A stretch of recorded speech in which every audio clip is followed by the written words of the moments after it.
दोस्तों नमस्कार। भारत के संवैधानिक विकास का अंतिम पार्ट के तौर पर हम लोगों द्वारा अभी तक जितने भी पार्ट देखे हैं उस अभी तक 6 पार्ट आया है। उसमें से अंतिम पार्ट में आपको 1935 का भारत संविधान अधिनियम 1935 के बारे में बताया गया था और उससे आगे जब बढ़ने के बाद आपको बताया ये बात बताया गया था कि अंतिम में कांग्रेस ने इस्तीफा दिए 1939 में और कांग्रेस ने साथ देने से मना कर दिया गया। सेकेंड विश्व युद्ध में ब्रिटिश के साथ देने से मना कर दिया गया। तो अब यहाँ से कांग्रेस को मनाने के लिए अगस्त प्रस्ताव लाया जाएगा निम्नलिखितों के द्वारा। वायसराय हुआ करता था उस समय। इसके बाद अगस्त प्रस्ताव के बाद वो भी जब कांग्रेस ने नहीं माना तो आगे चलकर फिर क्रिप्स मिशन आएगा।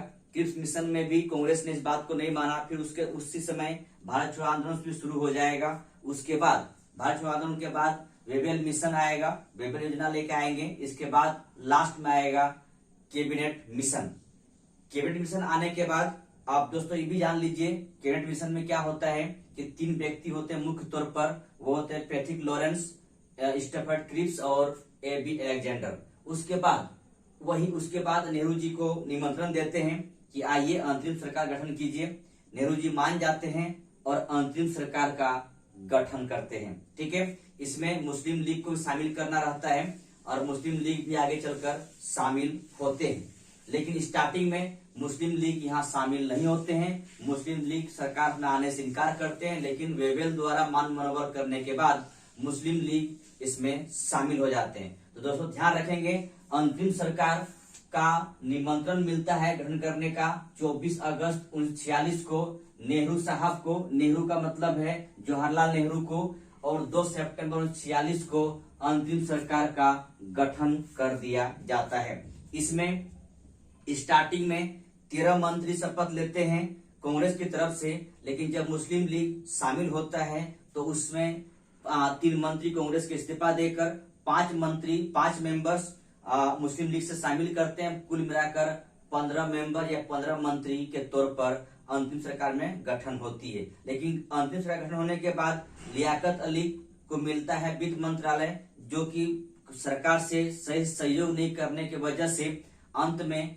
फिर अंतिम सरकार भी भंग हो जाती, सही से चल नहीं पाता है और बाद में देश की बंटवारा होने का चांस हो जाता है और बंटवारा ही एकमात्र विकल्प बच जाता है और अंत में देश की बंटवारा हो जाता है। ठीक है, तो देश की बंटवारा होने से पहले एक अधिनियम आएगा जिसका नाम है भारतीय स्वतंत्रता अधिनियम 1947। ठीक है दोस्तों, लास्ट अधिनियम है भारतीय स्वतंत्रता अधिनियम 1947। इसमें क्लीमेंट एटली, ध्यान रखेंगे उस समय प्रधानमंत्री होते हैं ब्रिटिश प्रधानमंत्री क्लीमेंट एटली द्वारा भारतीय स्वतंत्रता विधेयक संसद में लेके आते हैं और 4 जुलाई 1947, दोस्तों ध्यान रखेंगे 4 जुलाई 1947 को हाउस ऑफ कॉमन्स यानी निम्न सदन यानी लोकसभा में, वहां का ब्रिटेन का लोकसभा में पेश करते हैं विधेयक को। और ये क्या होता है 15 जुलाई को, 4 जुलाई को पेश होता है 1947 को, 15 जुलाई को वहां पर पास हो जाता है। अगले दिन 16 जुलाई को हाउस ऑफ लॉर्ड्स मतलब उस सदन राज्यसभा में पेश होती है और 16 जुलाई को भी वहां पर पास हो जाता है। क्या पास होता है? भारतीय स्वतंत्रता विधेयक पास हो जाता है। इस प्रकार 18 जुलाई 1947 को राज्य की स्वीकृति भी मिल जाता है और इस तरह आता है हमारे पास भारतीय स्वतंत्रता अधिनियम 1947। डेट याद रखेंगे आप लोग, डेट ध्यान रखेंगे। ये विधेयक कब पेश होता है? हाउस ऑफ कॉमन्स में 4 जुलाई 1947 को। इसके बाद 15 जुलाई 1947 को क्या होता है? हाउस ऑफ कॉमन्स में स्वीकृति प्राप्त हो जाती है। फिर इसके बाद अगले दिन जस्ट अगले दिन 16 जुलाई को हाउस ऑफ लॉर्ड्स में पेश होता है और स्वीकृति मिल जाती है और लास्ट में 18 जुलाई 1947 को राज्य की स्वीकृति प्राप्त हो जाती है। ठीक है, इस प्रकार भारतीय स्वतंत्रता अधिनियम 1947 पास हो जाता है ब्रिटिश संसद में। ठीक है, कब पास होती है? 18 जुलाई 1947 को। ठीक है, इसके बाद इसका प्रावधान के तौर पर पहला प्रावधान है कि 15 अगस्त 1947 को 2 डोमिनियन राज्य बनेंगे और वो कौन कौन होंगे? भारत और पाकिस्तान।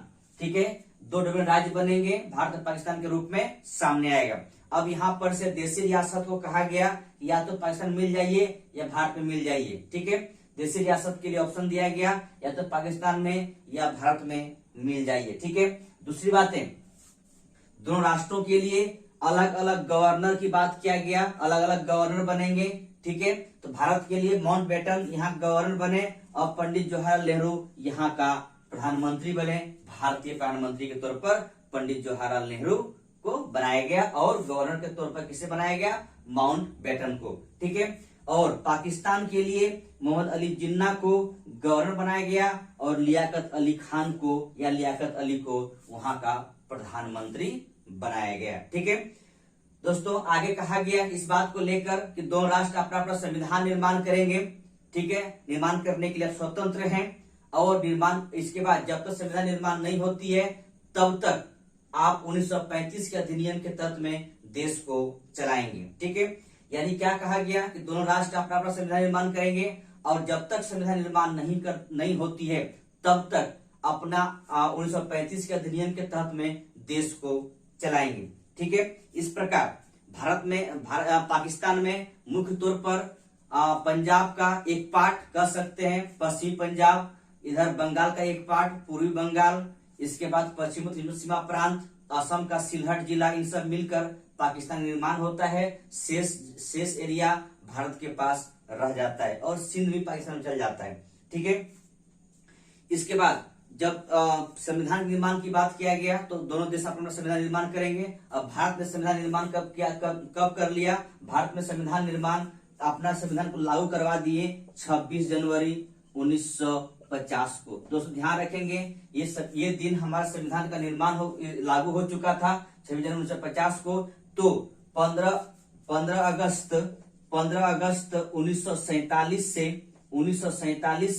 26 जनवरी 1950 तक हम डोमिनियन स्टेट के तौर पर रहें, औपनिवेशिक राज्य के तौर पर रहें और 26 जनवरी 1950 के बाद हम पूर्ण रूप से अपना संप्रभु राष्ट्र के रूप में सामने आए क्योंकि मेरा संविधान लागू हो चुका था, ठीक है। तो इस तरह इस अधिनियम के तहत में कुछ था नहीं, बस दो राष्ट्रों का बंटवारा करना था, बंटवारा कर दिया गया।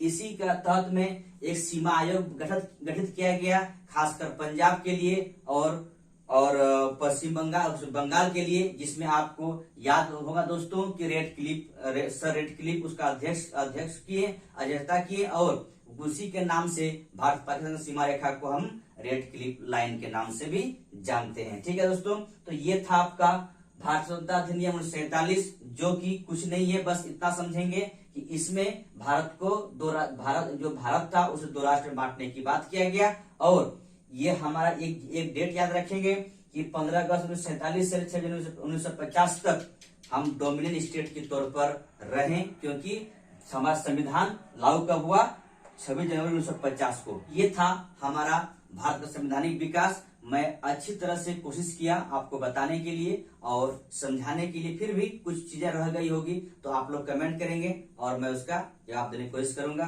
तो दोस्तों अगर आप चैनल पर नए हो सब्सक्राइब कर लेंगे और अगर सब्सक्राइब कर चुके हो तो एक लाइक जरूर करेंगे। थैंक यू, धन्यवाद, जय हिंद।